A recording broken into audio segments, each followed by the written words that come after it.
இஸ்லாமிய நீதியை பொறுத்தவரை, இஸ்லாம் சொல்லுகின்ற நீதி கோட்பாடுகளை பொறுத்தவரை அது காலத்தால் மாறாதவை.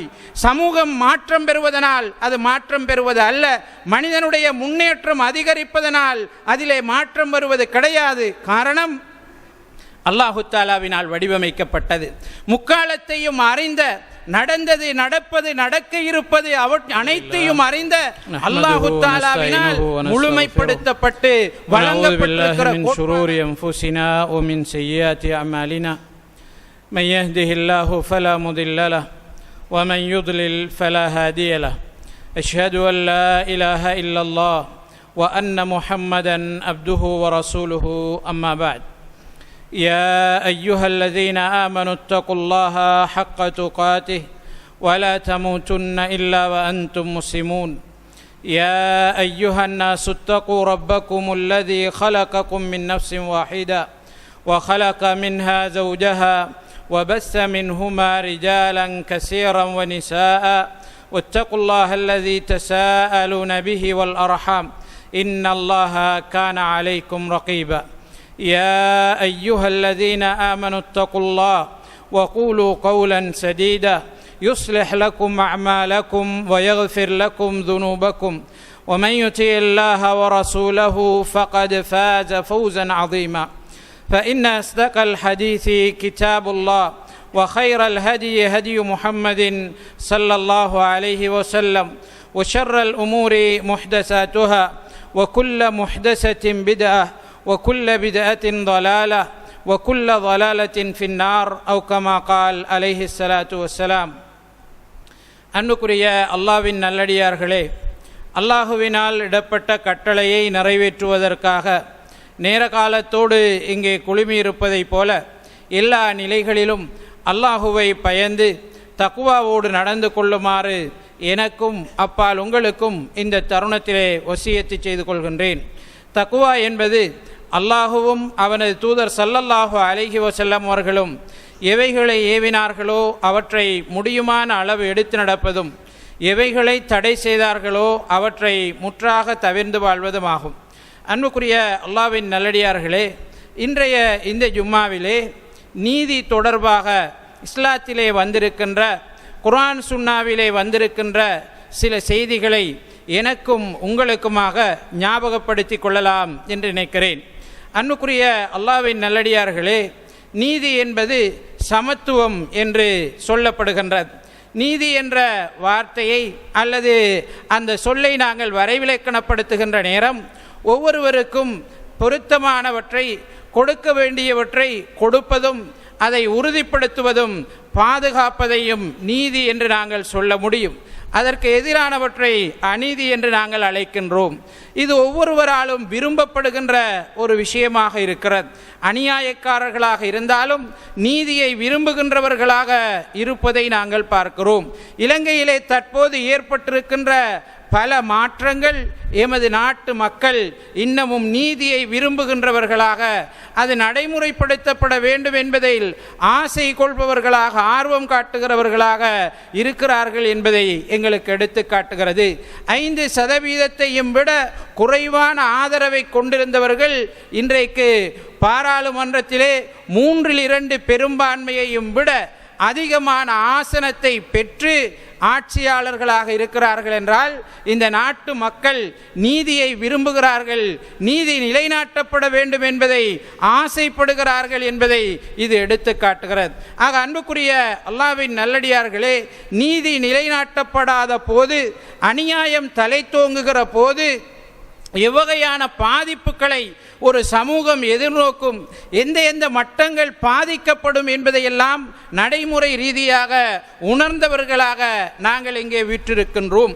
இதனால் நீதி நிலைநாட்டப்படும் போது, நீதியினுடைய ஆட்சி உறுதிப்படுத்தப்படுகிற நேரம், சட்டவாட்சி உறுதிப்படுத்தப்படுகிற நேரம் கண்டிப்பாக சமூகத்தினுடைய எல்லா துறைகளும் எழுச்சி பெறுகின்ற, சமூகத்தினுடைய ஆளுமைகள் உத்வேகத்தோடு உழைக்கின்ற ஒரு காலம் உருவாகும் என்பதிலே எந்தவிதமான சந்தேகமும் கிடையாது. நீதி கொள்கைகள் அல்லது நீதி தொடர்பான சட்டங்களை பொதுவாக சமூகத்திலே உள்ள சட்ட வல்லுநர்கள் அல்லது அறிஞர்கள், மேதைகள் தத்துவ ஞானிகள் உருவாக்குகிறார்கள். அதுபோன்று சமூகத்தினுடைய பெருமதியான வழக்காறுகளும் அவற்றை தீர்மானிக்கிறது என்பதை நாங்கள் பார்க்கிறோம்.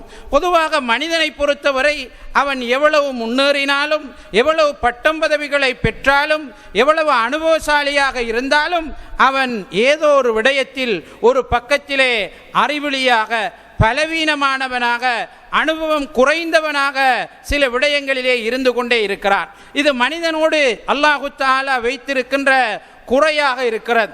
இதில் யாரும் விதிவிலக்கு கிடையாது. அவர் ஒரு விடயத்திலே மிகவும் ஆழ்ந்த அறிவுடையவராக இருந்தால் அடுத்த விடயத்திலே அடுத்தவர்கள் சொல்லுவதை கேட்பவராக, அவர்கள் சொல்வதை பார்த்து பிரமிப்பவராக இருப்பார் என்பதிலே எந்த விதமான சந்தேகமும் இல்லை. அல்லாஹு தஆலா வைத்திருக்கின்ற மனித இயல்பாக இது காணப்படுகிறது. இதனால் மனிதர்களால் உருவாக்கப்படுகின்ற சட்டங்களும் நீதி கோட்பாடுகளும் அவர்களுடைய பலவீனத்திற்கு ஏற்ப கால மாற்றங்களோடு, சமூகத்தில் ஏற்படுகிற மாற்றங்களோடு, கலாச்சார மாற்றங்களோடு மாற்றம் பெறுகின்ற அல்லது முரண்படுகின்ற ஒன்றாக இன்றைக்கு உலகத்திலே இருப்பதை நாங்கள் பார்த்து வருகிறோம். பெரும் பெரும் வல்லுநர்கள் சேர்ந்து உருவாக்கிய யாப்புக்கள் ஒரு வருடத்திலே அல்லது 5 வருடத்திலோ 10 வருடங்களிலோ பலமுறை திருத்தப்படுகின்ற காட்சிகள் இவற்றை நமக்கு உறுதிப்படுத்தி கொண்டிருக்கின்றன. அன்புக்குரிய அல்லாஹ்வின் நல்லடியார்களே, இஸ்லாமிய நீதியை பொறுத்தவரை, இஸ்லாம் சொல்லுகின்ற நீதி கோட்பாடுகளை பொறுத்தவரை அது காலத்தால் மாறாதவை. சமூகம் மாற்றம் பெறுவதனால் அது மாற்றம் பெறுவது அல்ல. மனிதனுடைய முன்னேற்றம் அதிகரிப்பதனால் அதிலே மாற்றம் வருவது கிடையாது. காரணம், அல்லாஹு தஆலாவினால் வடிவமைக்கப்பட்டது. முக்காலத்தையும் அறிந்த, நடந்தது, நடப்பது, நடக்க இருப்பது அனைத்தையும் அறிந்த அல்லாஹு தஆலாவினால் முழுமைப்படுத்தப்பட்டு வழங்கப்பட்டிருக்கிற கோட்பாடாக இருப்பதனால் எல்லா காலத்திலும் நிலைத்து நிற்கக்கூடியதாக, எல்லா சமூகங்களுக்கும் பொருந்தக்கூடியதாக, எல்லா சந்தர்ப்பங்களிலும் நடைமுறைக்கு சாத்தியமான ஒன்றாக இஸ்லாம் சொல்லுகின்ற நீதி கோட்பாடுகள் அமைந்திருப்பதை நாங்கள் பார்க்கிறோம். இதற்கு முதல் காரணம், இதற்கு முழு காரணம் அல்லாஹு தஆலாவினால் அது வடிவமைக்கப்பட்டிருக்கிறது. மனிதனை படைத்த, மனிதனுடைய இயல்புகளை படைத்த, மனிதனுடைய மாற்றங்களை படைத்த, அவை பற்றிய நுணுக்கமான அறிவுள்ளவனால் இந்த சட்டம் வடிவமைக்கப்பட்டிருப்பதன் காரணமாக 1400 ஆண்டுகளாக எந்த மாற்றமும் இல்லாமல், எந்த முரண்பாடும் கற்பிக்கப்படாமல் அவை முழுமையாக நடைமுறைப்படுத்தப்பட்டு கொண்டிருப்பதை நாங்கள் பார்க்கிறோம். அல்லாஹு தஆலா அல் குர்ஆனிலே சொல்கிறான், வலவ் கான மின் இன்தி கைரில்லாஹி லவஜது ஃபீஹி இக்திலாஃபன் கஸீரா. அவர்கள் அல்லாஹ் அல்லாதவரிடமிருந்து இது வந்திருந்தால் இதிலே நிறைய முரண்பாடுகளை கண்டிருப்பார்கள். முன்பின் முரண்பாடுகள் இதிலே நிறைய இருந்திருக்கும் என்று அல்லாஹு தஆலா அல் குர்ஆனிலே எங்களுக்கு சொல்லி காட்டுகிறான். இன்னா நஹ்னு நஸல்னா ذிக்ர வ இன்னா லஹு லஹாஃபிதூன். நிச்சயமாக நாம் தான் இந்த உபதேசத்தை இறக்கினோம், அதை நாம் தான் பாதுகாப்போம் என்று அல்லாஹு தஆலா இஸ்லாத்தினுடைய சட்டங்கள், இஸ்லாம் சொல்லுகின்ற நீதி கோட்பாடுகள் நிலையானவை, அது மாறாது என்பதற்கு உத்தரவாதமாக எங்களுக்கு சொல்லி காட்டுகிறான். அல்யௌம அக்மல்து லக்கும் தீனக்கும் வ அத்மம்து அலைக்கும் நிஅமதி வ ரதீது லக்குமுல் இஸ்லாம தீனா. இன்றைய தினம் உங்களுடைய மார்க்கத்தை நான் உங்களுக்கு பூரணப்படுத்தி விட்டேன், உங்களுடைய மார்க்கத்தை இஸ்லாமாக நான் பொருந்திக் கொண்டேன் என்று அல்லாஹு தஆலா நமக்கு சொல்லி காட்டுகிறான். வேறு ஒரு வசனத்திலே அல்லாஹு தஆலா சொல்லும் போது, யார் இஸ்லாம் அல்லாத வேறு மார்க்கங்களை, வேறு மதங்களை எடுத்துக்கொண்டானோ அவன் வெற்றியடைய மாட்டான், அவன் நாளை மறுமையிலே நஷ்டவாளர்களில் உள்ளவனாக இருப்பான் என்று அல்லாஹு தஆலா நமக்கு சொல்லி காட்டுகிறான். ரசூலுல்லாஹி ஸல்லல்லாஹு அலைஹி வஸல்லம் அவர்கள் சொன்னார்கள், இன்னமா புஇஸ்து லிஉதம்மிம மகாரிமல் அக்லாக். நிச்சயமாக நான் எல்லா துறைகளிலும் சிறந்த பண்பாடுகளை முழுமைப்படுத்துவதற்காக, சிறந்த நீதியை உங்களுக்கு சொல்லித் தருவதற்காக, சமத்துவத்தின் கோட்பாடுகளை உங்களுக்கு விளக்குவதற்காக நான் அனுப்பப்பட்டிருக்கிறேன் என்று நபி ஸல்லல்லாஹு அலைஹி வஸல்லம் அவர்கள் சொல்கிறார்கள். அல்லாஹு தஆலா வமா ஆதாகுமுர் ரசூலு ஃபஹுதுஹு வமா நஹாகும் அன்ஹு ஃபன்தஹு. அல்லாஹு தஆலா சொல்கிறான், உங்களுடைய தூதர் உங்களுக்கு எதை கொண்டு வந்தாரோ அதை நீங்கள் பின்பற்றுங்கள், எதை தடை செய்தாரோ அதை தவிர்த்து கொள்ளுங்கள் என்று அல்லாஹு தஆலா அல் குர்ஆனிலே நமக்கு சொல்லி காட்டுகிறான். இஸ்லாம் கூறுகின்ற நீதி என்பது எல்லோருக்கும் எல்லாம் சமமாக கிடைக்க வேண்டும் என்பது அல்ல, அது சாத்தியமற்றது. ஆனால் ஒவ்வொருவருக்கும் அவரவருக்குரிய உரிமைகளும் அவரவருக்கு சேர வேண்டியவைகளும் முறையாக சென்றடைய வேண்டும். அதற்கான உத்தரவாதம் வழங்கப்பட வேண்டும், அதற்கான பாதுகாப்பு வழங்கப்பட வேண்டும் என்பதையே இஸ்லாம் நீதி கோட்பாடாக எங்களுக்கு சொல்லி காட்டுகிறது. இஸ்லாத்திலே ஒரு விடயத்தை பொருத்தமில்லாத இடத்திலே வைப்பது, ஒருவருக்கு பொருத்தமில்லாத ஒன்றை கொடுப்பது அநியாயம் என்பதை நாங்கள் பார்க்கிறோம். அல்லாஹு தஆலா அல் குர்ஆனிலே சொல்கிறான், அஹும் யக்ஸிமூன ரஹ்மத ரப்பிக் நஹ்னு கஸம்னா பைனஹும். அவர்கள் உம்முடைய இரட்சகனின் அருளை அவர்களுக்குள் பங்கு வைத்துக் கொள்கிறார்களா? இல்லை இல்லை, நாம் தான் அவர்களுக்கு மத்தியில் பங்கு வைத்திருக்கிறோம் என்று அல்லாஹு தஆலா சொல்லி காட்டுகிறான். ஆக எம்மை பொறுத்தவரை நாங்கள் பலதரப்பட்டவர்களாக இருக்கிறோம். முதியவர்கள் என்று ஒரு சாரார், சிறியவர்கள் என்று ஒரு சாரார், பெண்கள் ஒரு சாரார், ஆண்கள் ஒரு சாரார், இளைஞர்கள் என்று ஒரு சாரார், பணக்காரர்கள் என்று ஒரு சாரார், ஏழைகள் என்று ஒரு சாரார், பெரும் பெரும் பதவிகளிலே ஒரு குழுவினர், அவர்களுக்கு கட்டுப்பட்டு இன்னும் ஒரு குழுவினர் என்று சமூகம் பலதரப்பட்ட மட்டங்களிலே இருக்கிறது. இந்த ஒவ்வொரு சாராருக்கும் உரிய உரிமைகள், இந்த ஒவ்வொரு சாராருக்கும் உரிய கடமைகளை அல்லாஹு தஆலா நபி ஸல்லல்லாஹு அலைஹி வஸல்லம் அவர்களின் மூலம் தெளிவாக விளக்கி இருப்பதுதான் இஸ்லாத்தினுடைய நீதி கோட்பாடாக, நீதி தொடர்பாக இஸ்லாம் சொல்லுகின்ற அடிப்படைகளாக நாங்கள் புரிந்து கொள்ள வேண்டும். இஸ்லாம் நீதியை அதிகம் வலியுறுத்திய ஒரு மார்க்கமாக, நீதி நிலைக்காத போது, நிலைநாட்டப்படாத போது அதை கடுமையாக எச்சரித்த மார்க்கமாக இஸ்லாத்தை நாங்கள் பார்க்கிறோம். அல்லாஹு தஆலா அல் குர்ஆனிலே சொல்கிறான், இன்னல்லாஹ யஅமுரு பில் அத்லி வல் இஹ்சான். நிச்சயமாக அல்லாஹு தஆலா நீதத்தை கொண்டும் நீங்கள் நல்ல விடயங்களிலே ஈடுபடுவதை கொண்டும் நல்ல முறையிலே நீங்கள் நடப்பதை கொண்டும் அல்லாஹு தஆலா ஏவுகிறான். வைதா குல்தும் ஃபஅதிலு, நீங்கள் சொன்னால் நீதமாக சொல்லுங்கள். வல்யக்துப் பைனக்கும் காத்திபுன் பில் அத்ல், உங்களிலே ஒருவர் அடுத்தவர்களுடைய ஒப்பந்தத்தை எழுதினால் அல்லது அடுத்தவர்களுடைய விடயத்தை எழுதினால் நீதமாக எழுதுங்கள் என்று அல்லாஹு தஆலா சொல்லி காட்டுகிறான். ரசூலுல்லாஹி ஸல்லல்லாஹு அலைஹி வஸல்லம் அவர்கள் சொன்னார்கள், இருவருக்கு மத்தியில் நீ நீதத்தை ஏற்படுத்துவது, நீதமாக தீர்ப்பு சொல்வது சதக்காவாக இருக்கிறது என்று சொன்னார்கள். அல்லாஹு தஆலா அல் குர்ஆனிலே நீதம் தவறி நடந்த சமூகங்களை அழித்த வரலாறுகளை நமக்கு சொல்லி காட்டுகிறான். நபி ஸல்லல்லாஹு அலைஹி வஸல்லம் அவர்கள் சொன்னார்கள், அல்லாஹு தஆலா சொல்கிறான், யா இபாதி இன்னி ஹர்ரம்து ظுல்ம அலா நஃப்ஸி, என்னுடைய அடியார்களே, எனக்கு நானே அடுத்தவர்களுக்கு அநியாயம் செய்வதை ஹராமாக்கி கொண்டேன், அடுத்தவர்களுக்கு நீதி இல்லாமல் நடப்பதை ஹராமாக்கி கொண்டேன். ஃபஜஅல்துஹு பைனக்கும் முஹர்ரமா, எனவே உங்களுக்கு மத்தியிலும் அதை தடை செய்யப்பட்ட ஒன்றாக, ஹராமான ஒன்றாக ஆக்கி இருக்கிறேன். ஃபலா தவாலமு, எனவே நீங்கள் அநியாயம் செய்யாதீர்கள், நீதி தவறி நடந்து கொள்ளாதீர்கள் என்று அல்லாஹு தஆலா அல் குர்ஆனிலே நமக்கு சொல்லி காட்டுகிறான். நீதி உறுதிப்படுத்தப்படுகிற நேரம், நீதி நிலைநாட்டப்படுகிற போது சகல துறைகளிலும் சுதந்திரமான முயற்சிகளும் முன்னேற்றங்களும் நடக்கும் என்பதை இஸ்லாமிய வரலாறும் உலகத்தில் அப்படி வாழ்ந்த சமூகங்களினுடைய வரலாறுகளும் நமக்கு சொல்லி காட்டுகிறது. அடிப்படையிலே அல்லாஹு தஆலா மனிதர்கள் அனைவரும் சமம் என்கிற கருத்தை நமக்கு சொல்லி காட்டுகிறார். பிறப்பிலே நீங்கள் ஒருவரும் உயர்ந்தவர்கள் தாழ்ந்தவர்கள் கிடையாது என்பதை அல்லாஹு தஆலா நமக்கு சொல்லி காட்டுகிறான். குல்லுக்கும் மின் பனி ஆதம், குல்லுக்கும் மின் ஆதம், நீங்கள் அனைவரும் ஆதமிலிருந்து வந்தவர்கள். வ ஆதம் குலிக மின் துராப், நிச்சயமாக ஆதம் மண்ணிலிருந்து படைக்கப்பட்டார் என்று ரசூலுல்லாஹி ஸல்லல்லாஹு அலைஹி வஸல்லம் அவர்கள் சொல்கிறார்கள். யா அய்யுஹன் நாஸ், மனிதர்களே, இன்னா ஹலக்னாக்கும் மின் தக்கரின் வ உன்தா, உங்களை நாம் ஓர் ஆண் ஓர் பெண்ணிலிருந்து படைத்தோம். வஜஅல்னாக்கும் ஷுஊபன் வ கபாயில லிதஆரஃபு, நீங்கள் ஒருவருக்கொருவர் அறிமுகமாகி வாழ்வதற்காக உங்களை பல கோத்திரங்களாக குழுக்களாக நாம் பிரித்தோம் என்று அல்லாஹு தஆலா அல் குர்ஆனிலே நமக்கு சொல்லி காட்டுகிறார். அன்புக்குரிய அல்லாஹ்வின் நல்லடியார்களே, இஸ்லாம் சொல்லுகின்ற நீதி கோட்பாடு என்பது பரந்து விரிந்த ஒன்றாக இருக்கிறது.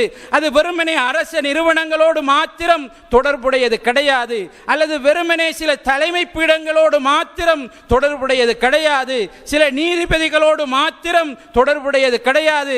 அது பரந்து விரிந்த ஒரு நீதி கோட்பாட்டை நமக்கு சொல்லி காட்டுகிறது. அது சொல்லுகின்ற நீதி தனி மனிதனோடு தொடர்படுகிறது, குடும்பத்தோடு தொடர்படுகின்றது, சமூகங்களோடு தொடர்படுகின்றது, அரசாங்கங்களோடு தொடர்படுகின்றது, தனியார் நிறுவனங்களோடு தொடர்படுகின்றது, பாடசாலைகளோடு தொடர்படுகின்றது. மனிதன் மிருகத்தோடு எப்படி நடக்க வேண்டும் என்பதிலும் கூட இஸ்லாம் நீதியை நமக்கு சொல்லி காட்டுகிறது.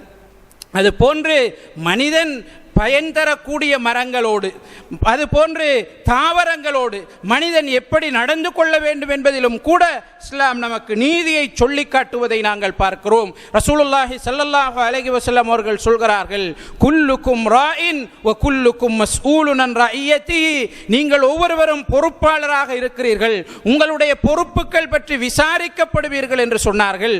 பாடசாலையிலே ஒரு அதிபர் அவருக்கு கீழிருக்கின்றவர்கள் விஷயத்திலே பொறுப்பாளராக இருக்கிறார், அவர்கள் பற்றி அவர் விசாரிக்கப்பட இருக்கிறார். ஒரு ஆசிரியர் அவருடைய மாணவர்கள் விஷயத்திலே விசாரிக்கப்பட இருக்கிறார். ஒரு பள்ளி நிர்வாகம் அந்த பள்ளியினுடைய ஜமாத்தார்கள் விஷயத்திலே விசாரிக்கப்பட இருக்கிறார்கள்.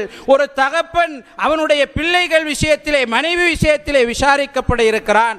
ஒரு நாட்டினுடைய தலைவன் அவனுடைய குடிமக்கள் விஷயத்திலே விசாரிக்கப்பட இருக்கிறான் என்று நபி ஸல்லல்லாஹு அலைஹி வஸல்லம் அவர்கள், நீங்கள் ஒவ்வொருவரும் ஏதோ ஒரு அடிப்படையில் பொறுப்பாளர்களாக இருக்கிறீர்கள், நீங்கள் ஒவ்வொருவரும் உங்களுடைய பொறுப்புகளை சரியாக நிறைவேற்றுவதுதான் நீதியாக இருக்கிறது என்பதை நமக்கு சொல்லி காட்டுகிறார்கள். அப்துல்லாஹ் இப்னு அம்ர் இப்னு ஆஸ் ரலியல்லாஹு அன்ஹு அவர்களுக்கு அவருடைய தந்தை திருமணம் முடித்து கொடுக்கிறார். அம்ர் இப்னு ஆஸ் ரலியல்லாஹு அன்ஹு அவர்கள் திருமணம் முடித்து கொடுத்துவிட்டு ஒவ்வொரு நாளும் காலையிலே தன்னுடைய மகனின் வீட்டுக்கு வருகிறார்.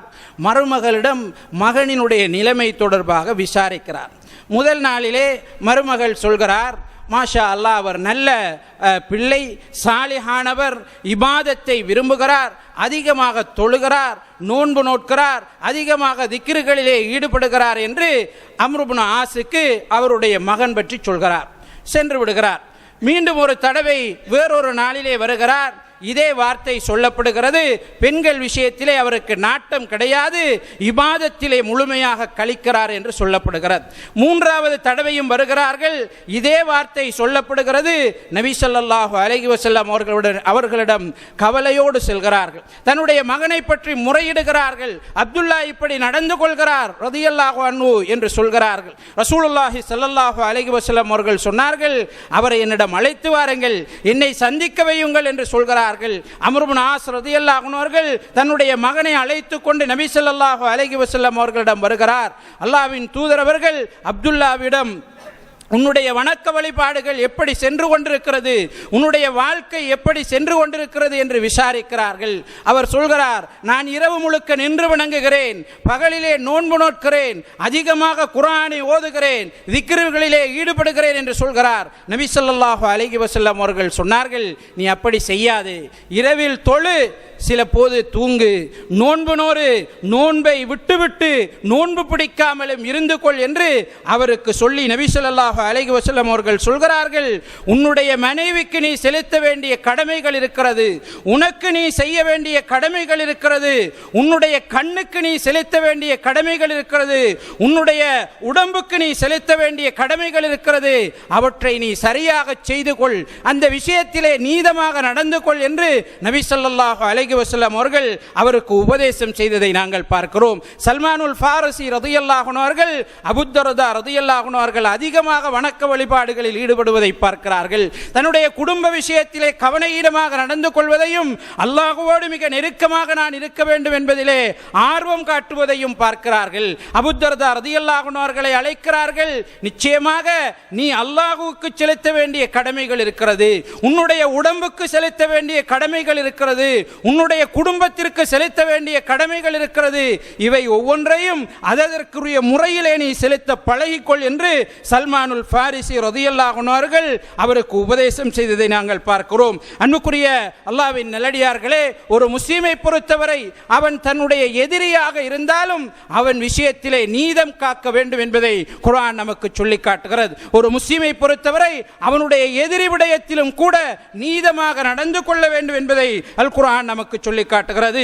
அல்லாஹ் தஆலா அல் குர்ஆனிலே சொல்கிறான், ولا يجرمنكم شنآن قوم على ألا تعدلوا يعدلوا هو أقرب للتقوى واتقوا الله إن الله خبير بما تعملون.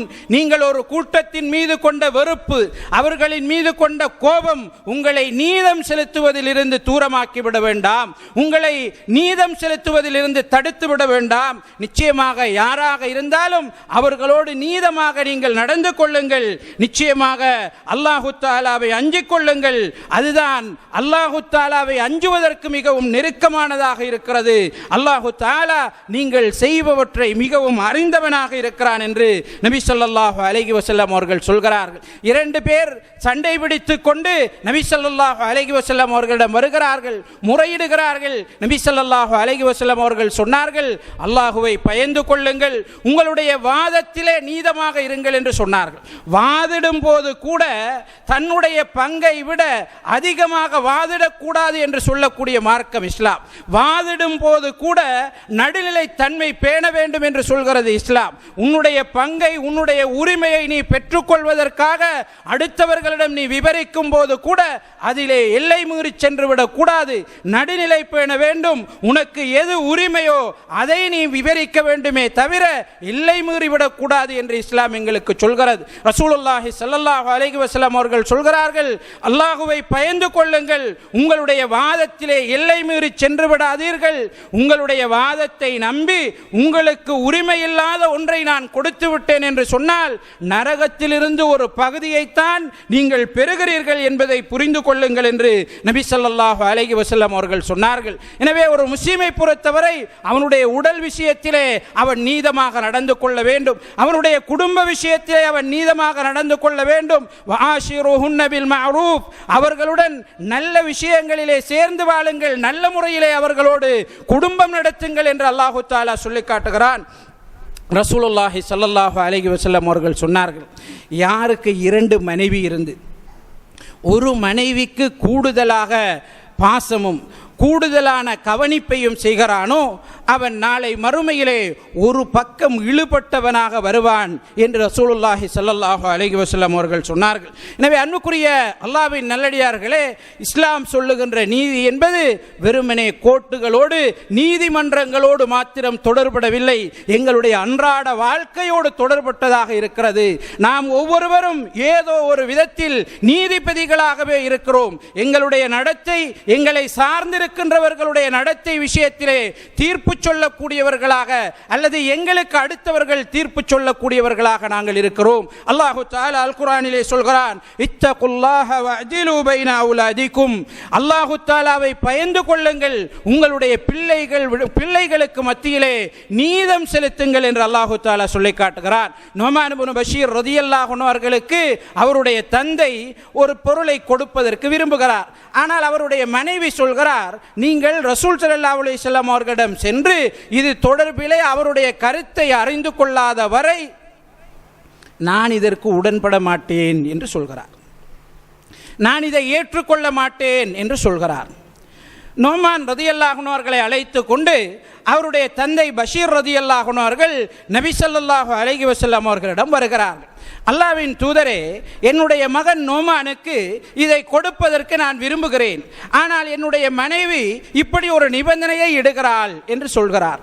ரசூலுல்லாஹி ஸல்லல்லாஹு அலைஹி வஸல்லம் அவர்கள் கேட்கிறார்கள், உனக்கு இவர் போன்று வேறு குழந்தைகளும் இருக்கிறார்களா என்ற போது, ஆம், வேறு குழந்தைகளும் இருக்கிறார்கள். அந்த குழந்தைகள் எல்லாவற்றுக்கும் இவருக்கு கொடுப்பதை போன்று நீ கொடுத்து விட்டாயா? இல்லை என்ற போது நபி ஸல்லல்லாஹு அலைஹி வஸல்லம் அவர்கள் சொன்னார்கள், அப்படி என்றால் இந்த அநியாயத்திற்கு நான் சாட்சி சொல்ல மாட்டேன், இந்த அநியாயத்திற்கு நான் துணை போக மாட்டேன் என்று நபி ஸல்லல்லாஹு அலைஹி வஸல்லம் அவர்கள் சொல்கிறார்கள். மாற்று மதத்தவனாக இருந்தாலும் கூட நீதமாக நடந்து கொள்ள வேண்டும் என்று இஸ்லாம் நமக்கு சொல்கிறது. நம்முடன் கூலி வேலை செய்கின்றவனாக இருந்தாலும், அவன் முஸ்லிமாக இருந்தாலும், முஸ்லிம் அல்லாதவனாக இருந்தாலும் அவனுக்கு அதிகமான சுமைகளை சுமத்தக்கூடாது என்று இஸ்லாம் நமக்கு சொல்கிறது. ஒருவனிடமிருந்து வேலையை நீங்கள் பெற்றுக்கொண்டீர்கள் என்றால் அதற்கு உரிய கூலியை கொடுத்து விடுங்கள் என்று இஸ்லாம் நமக்கு சொல்கிறது.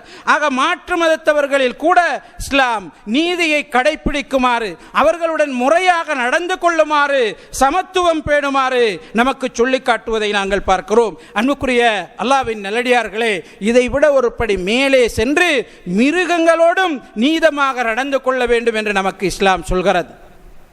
ரசூலுல்லாஹி ஸல்லல்லாஹு அலைஹி வஸல்லம் அவர்கள் சொன்னார்கள், இன்னல்லாஹ கதபல் இஹ்சான அலா குல்லி ஷை. நிச்சயமாக அல்லாஹு தஆலா ஒவ்வொன்றோடும் நல்ல முறையிலே நடந்து கொள்ள வேண்டும் என்பதை நமக்கு கடமையாக்கி இருக்கிறான். எனவே மிருகங்களை நீங்கள் அறுத்தால் அதை முறையாக அறுங்கள், கத்தியை கூர்மையாக தீட்டிக் கொள்ளுங்கள், அறுக்கப்பட்டதை நன்றாக ஓய்வெடுக்க விடுங்கள் என்று ரசூலுல்லாஹி ஸல்லல்லாஹு அலைஹி வஸல்லம் அவர்கள் நமக்கு அனுமதிக்கப்பட்ட பிராணிகளை நாம் உண்பதற்காக அல்லாஹு தஆலாவினால் படைக்கப்பட்டிருக்கின்றவற்றை கூட முறையாக அறுத்து அதை முறையாக பயன்படுத்தி கொள்ள வேண்டும் என்று நமக்கு சொல்கிறார்கள். ரசூலுல்லாஹி ஸல்லல்லாஹு அலைஹி வஸல்லம் அவர்கள் சொல்கிறார்கள், முன்பொரு காலத்திலே பனு இஸ்ராயீல்களுடைய சந்ததிகளிலே ஒரு விபச்சாரி ஒரு நாய்க்கு தண்ணீர் கொடுத்ததற்காக அல்லாஹு தஆலா அவளுடைய பாவங்களை மன்னித்து சுவர்க்கத்திற்கு அனுப்பினான் என்று நபி ஸல்லல்லாஹு அலைஹி வஸல்லம் அவர்கள் சொல்கிறார்கள். அதே நேரம் ஒரு வணக்கசாலி ஒரு நல்ல பெண் ஒரு பூனையை தன்னுடைய வீட்டிலே கட்டி வைத்து அதற்கு கொடுக்க வேண்டிய உரிமைகளை கொடுக்காமல் இருந்ததற்காக அவளை அல்லாஹு தஆலா நரகத்திற்கு அனுப்பினான் என்று நபி ஸல்லல்லாஹு அலைஹி வஸல்லம் அவர்கள் சொல்லக்கூடிய செய்தியை நாங்கள் பார்க்கிறோம். ரசூலுல்லாஹி ஸல்லல்லாஹு அலைஹி வஸல்லம் அவர்கள் அன்சாரிகள் வாழக்கூடிய ஒரு பகுதிக்கு செல்கிறார்கள். அவரோடு 2 நபித்தோழர்களும் செல்கிறார்கள். ஒரு ஒட்டகம் நபி ஸல்லல்லாஹு அலைஹி வஸல்லம் அவர்களை கண்டதும் கடுமையாக அழுகிறது. நபி ஸல்லல்லாஹு அலைஹி வஸல்லம் அவர்கள் அதற்கு பக்கத்திலே போகிறார்கள், அதை தன்னோடு அணைத்துக் கொள்கிறார்கள், அதனுடைய தலையிலே தன்னுடைய கையை வைத்து தடவுகிறார்கள். அந்த ஒட்டகம் அமைதியாகிறது, அதனுடைய அழுகை நின்று போகிறது. அந்த ஒட்டகத்திற்குரியவர் யார் என்று நபி ஸல்லல்லாஹு அலைஹி வஸல்லம் அவர்கள் கேட்டபோது ஒரு அன்சாரி இளைஞர் வருகிறார். அல்லாஹ்வின் தூதரே, இது என்னுடைய ஒட்டகம் என்கிறார். நபி ஸல்லல்லாஹு அலைஹி வஸல்லம் அவர்கள் சொன்னார்கள், இதன் விடயத்திலே அல்லாஹ்வை நீ பயப்படக்கூடாதா? அல்லாஹு தஆலா உனக்கு இதை சொந்தமாக்கி இருக்கிறார், அதனுடைய உரிமைகளை கடமைகளை பேணி நீ நடக்க வேண்டாமா என்று நபி ஸல்லல்லாஹு அலைஹி வஸல்லம் அவர்கள் சொல்லிவிட்டு, இந்த ஒட்டகத்திற்கு நீ முறையாக உணவு கொடுப்பதில்லை என்று அது என்னிடம் முறையிடுகிறது, இந்த ஒட்டகத்திற்கு அதிகமாக வேலை கொடுக்கிறாய் என்று இந்த ஒட்டகம் என்னிடம் முறையிடுகிறது என்று ரசூலுல்லாஹி ஸல்லல்லாஹு அலைஹி வஸல்லம் அவர்கள் சொன்ன செய்தியை நாங்கள் பார்க்கிறோம். எனவே அன்புக்குரிய அல்லாஹ்வின் நல்லடியார்களே, எல்லா விடயங்களிலும் நீதியை போதிக்கின்ற ஒரு மார்க்கத்திலே நாங்கள் வாழ்ந்து கொண்டிருக்கிறோம். கனிதரக்கூடிய மரங்களை வெட்டிவிடாதீர்கள் என்று நபி ஸல்லல்லாஹு அலைஹி வஸல்லம் அவர்களுடைய போதனைகளை நாங்கள் பார்க்கிறோம். போராட்ட களத்தில் கூட கனிதரக்கூடிய பயனுள்ளவற்றை அழிக்கக்கூடாது, பாலைவனங்களிலே நிற்கக்கூடிய நிழல் தரக்கூடிய மரங்களை அகற்றிவிடக்கூடாது என்று சொல்லக்கூடிய மார்க்கத்திலே நாங்கள் வாழ்ந்து கொண்டிருக்கிறோம். எனவே அன்புக்குரிய அல்லாஹ்வின் நல்லடியார்களே, உலகத்திலே நீண்ட காலம் முஸ்லிம்கள் ஆட்சி செய்தார்கள் என்றால், மாற்று மதத்தவர்கள் கூட முஸ்லிம்களுடைய ஆட்சியை விரும்பி அவர்களுடைய ஆட்சிக்கு கீழே வாழ்ந்தார்கள் என்றால், அதற்கு அல்லாஹு தஆலாவினுடைய உதவிக்கு அடுத்த காரணம் அவர்கள் நீதம் செலுத்துபவர்களாக இருந்தார்கள், அவர்கள் சமத்துவம் பேணக்கூடியவர்களாக இருந்தார்கள். அவர்களுக்கு மத்தியிலே முஸ்லிம்களாக இருந்தாலும் முஸ்லிம் அல்லாதவர்களாக இருந்தாலும் உறவுக்காரர்களாக இருந்தாலும் வேற்றாராக இருந்தாலும் பணக்காரனாக இருந்தாலும் ஏழையாக இருந்தாலும் உயர் பதவியில் இருந்தாலும் தாழ்குலத்தில் இருந்தாலும் எல்லோரும் நீதிக்கு முன் சமம் என்ற நிலையை அவர்கள் கடைபிடித்தார்கள். பட்டம் படித்தவனிடம் தவறு நடக்கலாம், அது படிக்காதவனிடம் நல்லது நடக்கலாம் என்கிற யதார்த்தத்தை புரிந்து கொண்டவர்களாக அவர்கள் ஆட்சி செய்ததன் காரணமாக இந்த உலகத்திலே முன்மாதிரி மிக்க ஆட்சியாளர்களாக அவர்களை இன்றளவும் முஸ்லிம் அல்லாதவர்களும் போற்றக்கூடிய வரலாறுகளை நாங்கள் பார்க்கிறோம். அன்புக்குரிய அல்லாஹ்வின் நல்லடியார்களே, அல்லாஹு தஆலா நமக்கு அளித்திருக்கின்ற இந்த உன்னத நீதி கொள்கையை எங்களுடைய வாழ்க்கையின் எல்லா கட்டங்களிலும் எல்லா சந்தர்ப்பங்களிலும் பின்பற்றி நானும் நீங்களும் வாழ்வதற்கு எம் அனைவதற்கும் அல்லாஹு தஆலா அருள் செய்வானாக.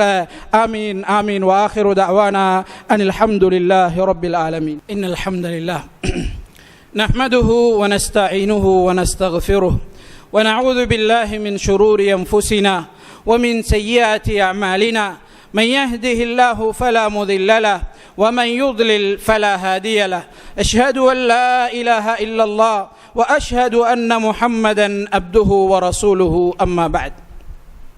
நபி ஸல்லல்லாஹு அலைஹி வஸல்லம் அவருடைய காலத்திலே ஃபாத்திமா என்ற ஒரு பெண் திருடி விடுகிறார். நபி ஸல்லல்லாஹு அலைஹி வஸல்லம் அவருடைய காலத்திலே ஃபாத்திமா என்ற ஒரு பெண் திருடி விடுகிறார். அவள் மக்சூமியா என்று சொல்லக்கூடிய உயர் ஜாதி பெண், உயர் குலத்தைச் சேர்ந்த பெண். அந்த பெண்ணுக்கு நீதி நிலைநாட்டப்பட போகிறது என்பது உறுதியாகிவிட்டது.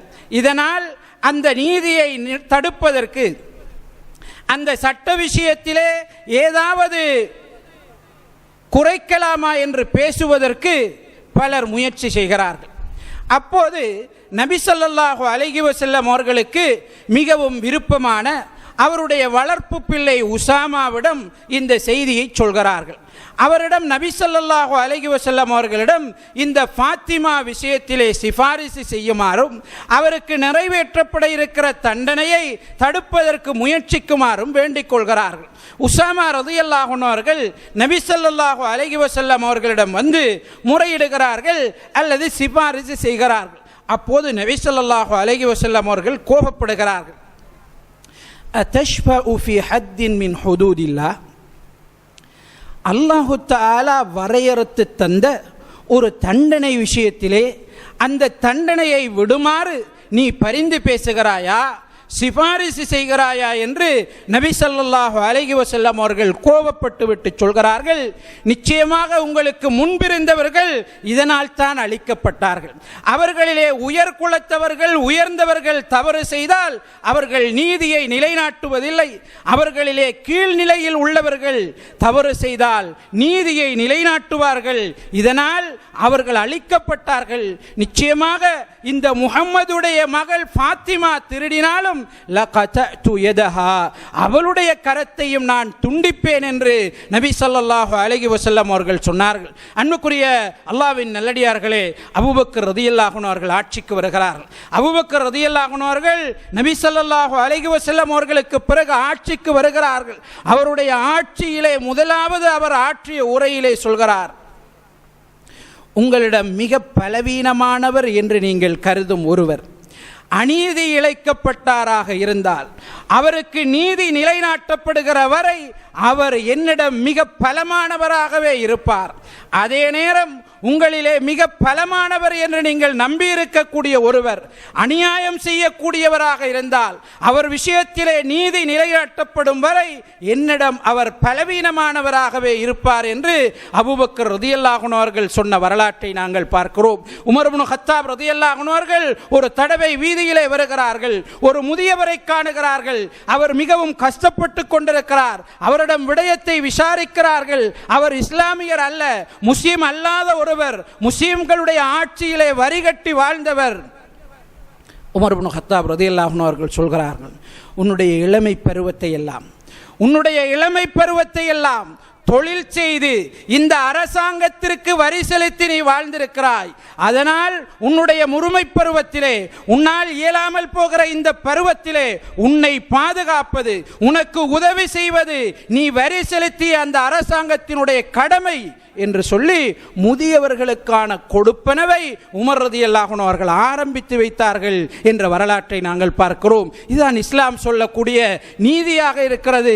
முதியவர்களுக்கான கொடுப்பனவு என்பது உமர் ரலியல்லாஹு அன்ஹு அவருடைய காலத்திலேயே அரசாங்கத்தால் நடைமுறைப்படுத்தப்பட்டு வந்த ஒரு விடயமாக இருக்கிறது என்றால் இஸ்லாம் சொல்லக்கூடிய நீதி எந்த அளவு தூரம் செல்வாக்கு செலுத்தி இருக்கிறது என்பதை நாங்கள் பார்க்கிறோம். முஸ்லிம்கள் இன்றளவும் உலகத்திலே நீதிக்கு போற்றப்படுகிறார்கள் என்றால், அல்லது இஸ்லாத்தை மிக அதிகமாக வெறுக்கின்றவர்கள் கூட இந்த உலகத்தில் நீதி நிலைக்க வேண்டுமாக இருந்தால் உமருடைய ஆட்சி வர வேண்டும் என்று சொல்கிறார்களாக இருந்தால், அவரை உருவாக்கிய அந்த நபி ஸல்லல்லாஹு அலைஹி வஸல்லம் அவர்கள் போதித்த அந்த கொள்கை எவ்வளவு உயர்வானது, எவ்வளவு உயர்ந்த நீதி என்பதை நாம் ஒவ்வொருவரும் சிந்திக்க கடமைப்பட்டிருக்கிறோம்.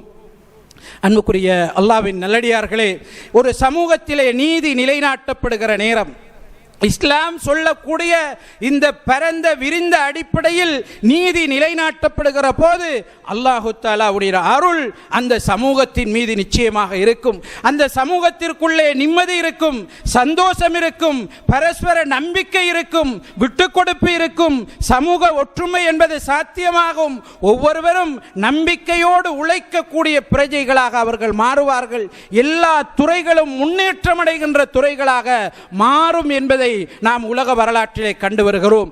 அதே நேரம் நீதி நிலைநாட்டப்படாத போது, நீதி ஒரு சாராருக்குரியதாக மாறுகின்ற போது, சட்டவாட்சி என்பது கேள்விக்குறியாக மாற்றப்படுகிற போது சமூகத்திற்குள்ளே உயிரை பாதுகாக்க முடியாது, பொருளை பாதுகாக்க முடியாது, மானத்தை பாதுகாக்க முடியாது. ஒற்றுமை என்பது கற்பனையானதாக இருக்கும். ஒருவருக்கொருவர் பரஸ்பரம் புரிந்துணர்வோடு வாழ்வது என்பது பேச்சளவில் மாத்திரம் சுருங்கி போகும். ஒருவருக்கொருவர் எதிர்ப்புணர்வோடு வாழக்கூடியவர்களாக மாறுவார்கள்.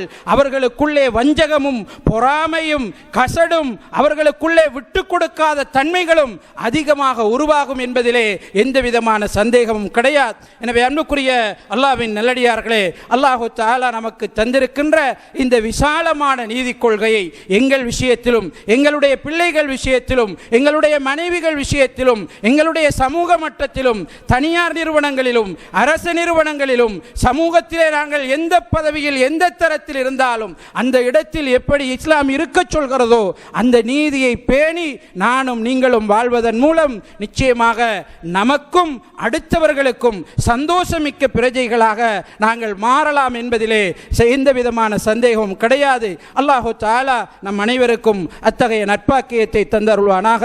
வஆகிரு தஅவானா அனில் ஹம்துலில்லாஹி ரப்பில் ஆலமீன். அகூலு கௌலி ஹாதா வஅஸ்தக்ஃபிருல்லாஹ லீ வலக்கும் வலிசாயிரில் முஸ்லிமீன மின் குல்லி ذنب فاستغفروه إنه هو الغفور الرحيم. أقيموا الصلاة.